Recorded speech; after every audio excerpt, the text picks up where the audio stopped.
Hi everybody, my name is Scott Walls. For over 25 years, I've deployed ERP applications for some of the world's largest organizations. During that time, I've taught thousands of people just like you how to discover, use, deploy, and support Oracle's back office applications. In this lesson, I'm going to teach you how Fusion, also known as Oracle Cloud, applications are organized and sub-organized. Please note that this lesson is part of the Oracle Cloud Explorer course. But before we get started, did you know that you could earn free discovery badges for display on your LinkedIn profile just by watching videos like this one? You can. Stay until the end of this video and I'll show you how. Okay, so let's get started. Key topics for this lesson are as follows: Oracle Cloud Services, Pillars, Offerings, Functional Areas, Applications, Application Homepages, Task Panel, and then finally, pulling it all together, what we call small slice. First topic, Oracle Cloud Service Lines. Oracle's SaaS applications are part of its Software as a Service business line, which you see here in the middle. Software as a Service is part of the three main services Oracle uses for end-to-end business automation as its go-to-market strategy. Infrastructure and Platform as Services are the other two. Second topic, Pillars. Within its SaaS line, Oracle uses Pillars to organize all of its packaged, cloud-based business applications. Those pillars are ERP, SCM, HCM, CX, and EPM.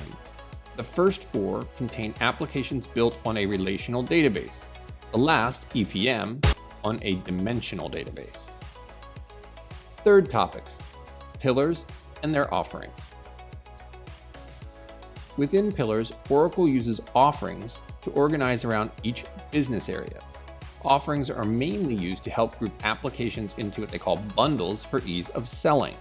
For more on bundles, see the Bundles versus SKUs video. The major offerings for each pillar are as follows. ERP pillar offerings focus on finance projects, procurements, and risk management.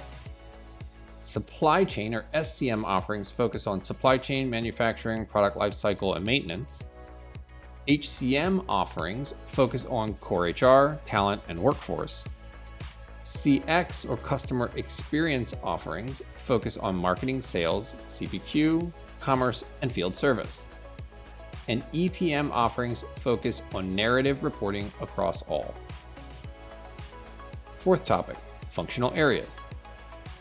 While offerings are mainly used for selling, functional areas are key to how applications are grouped and presented in the UI within Fusion or Oracle Cloud.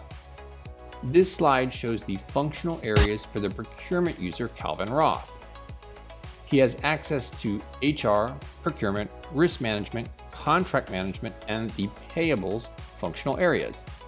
He likely has access to more work areas off to the right, accessible by clicking the white arrow just to the right of the payables text. Fifth topic, applications. Applications are found underneath the functional area. Clicking the application icon takes the user directly to what is called the application homepage. Sixth topic, application homepages. There's largely three different types of application homepages, but we chose to focus on the application homepage for transactions. So application homepages contain customized information for a given user, role, and application/transaction. Seventh topic, task panel. And finally, the task panel. The task panel is where the user creates, changes, finds, and reports on the different transactional values on the application homepage found as part of the functional area within the pillar and, within the offering and the pillar. Pulling it all together, small slice. So here's a graphical representation of what we've talked about from pillar on down to application. So that's it for application organization. You should understand now pillars, offering, functional areas, and applications, as well as application homepages and task panels.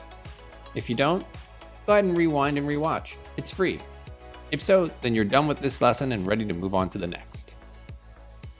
So that's the end of this presentation, but it doesn't have to be the end of your learning journey. There are thousands of free videos just like this one. Remember, better content, better skills, better income, better life. We want to help you get 1% better every day. Thank you for watching and have a great day.